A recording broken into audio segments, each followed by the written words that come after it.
स्कंद 6 अध्याय 13 इंद्रावर ब्रह्महत्येचे आक्रमण।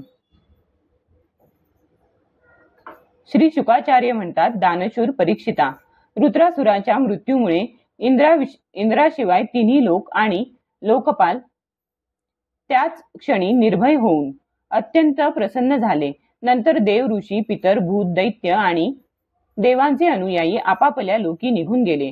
त्यानंतर ब्रह्मदेव, शंकर आणि इंद्र इत्यादी सुद्धा निघून गेले।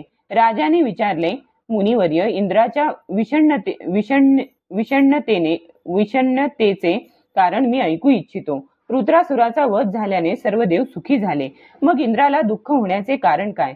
श्री शुकदेव म्हणाले, रुद्रासुराच्या पराक्रमाने जेव्हा सर्व देव आणि ऋषी भयभीत झाले होते, तेव्हा त्यांनी त्याच्या वधासाठी इंद्राला प्रार्थना केली, परंतु ब्रह्महत्येच्या भीतीने तो त्याला मारू इच्छित नव्हता। इंद्र म्हणाला, विश्वरूपाच्या वधाने मला लागलेले ब्रह्महत्येचे पातक स्त्री, पृथ्वी, जल आणि वृक्षांनी माझ्यावर कृपा करून वाटून घेतले। आता रुद्रवधाच्या पातकापासून माझी सुटका कशी होणार? श्री शुकदेव म्हणतात, ते ऐकून ऋषी इंद्राला म्हणाले, देवराजा, तुझे कल्याण असो, आम्ही तुझ्याकडून अश्वमेध यज्ञ करवून घेऊ, तू भिवू नकोस। अश्वमेध यज्ञाने सर्वांचे अंतर्यामी, सर्व शक्तिमान परमात्मा नारायण देवांची आराधना केली असता जगाच्या वधाच्या पापापासूनही तू मुक्त होशील। देवराज, भगवंतांच्या नामसंकीर्तनानेच ब्राह्मण, पिता, गाय, माता, आचार्य इत्यादींची हत्या करणारा महापापी, कुत्र्याचे मांस खाणारे चांडाळ आणि कसाई सुद्धा शुद्ध होऊन जातात। त्या अश्वमेध नावाच्या महायज्ञाचे आमच्याकडून श्रद्धापूर्वक अनुष्ठान करविले असता ब्रह्मदेवापर्यंत सर्व चराचर जगाच्या हत्येच्या पापाने सुद्धा तू लिप्त होणार नाहीस। मग या दुष्टाला दंड देण्याच्या पापापासून सुटण्याची काय कथा?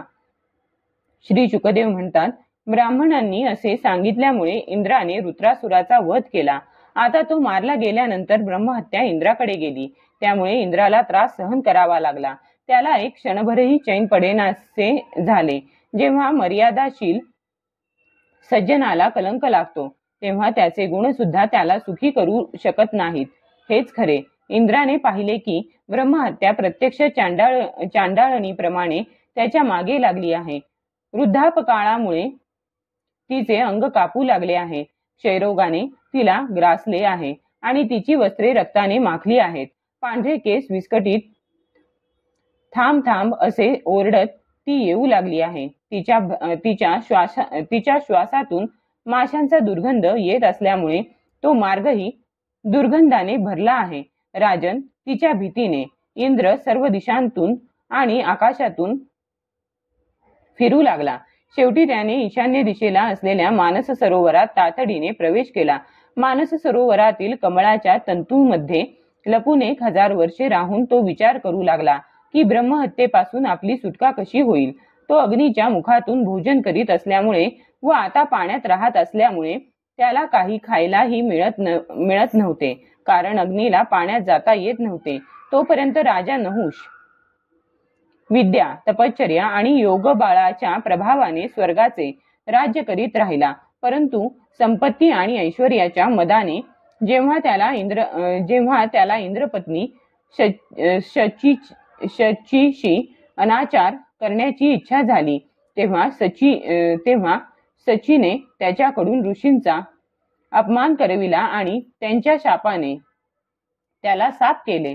त्यानंतर जेव्हा भगवंतांचे ध्यान करण्याने इंद्राचे पाप नाहीसे झाले, तेव्हा ब्राह्मणांच्या बोलावण्यावरून तो पुन्हा स्वर्गलोकी गेला। कमळात राहणारी लक्ष्मी इंद्राचे रक्षण करीत होती आणि ईशान्येचा अधिपती रुद्र याने त्याचे पाप निस्तेज केल्यामुळे ब्रह्मवधाचा इंद्रावरील प्रभाव नाहीसा झाला।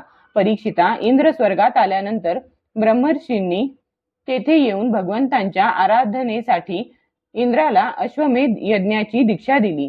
जेव्हा वेदवेत्या ऋषींनी त्याच्याकडून अश्वमेध यज्ञ करविला आणि इंद्राने त्या यज्ञाने सर्व देवस्वरूप भगवंतांची आराधना केली, तेव्हा तिच्या प्रभावाने रुद्रासुराच्या वधाचा तो अत्यंत मोठा पापाचा ढीग समूळ नाहीसा झाला.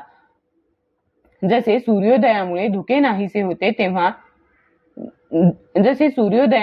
नाहीसे होते जेव्हा मरीची इत्यादी मुनीश्वरांनी त्याच्याकडून विधीपूर्वक अश्वमेध यज्ञ करविला, तेव्हा त्याद्वारा सनातन पुरुष यज्ञपती भगवंतांची आराधना करून इंद्र सर्व पापांपासून मुक्त झाला आणि पहिल्याप्रमाणे पुन्हा श्रेष्ठ झाला.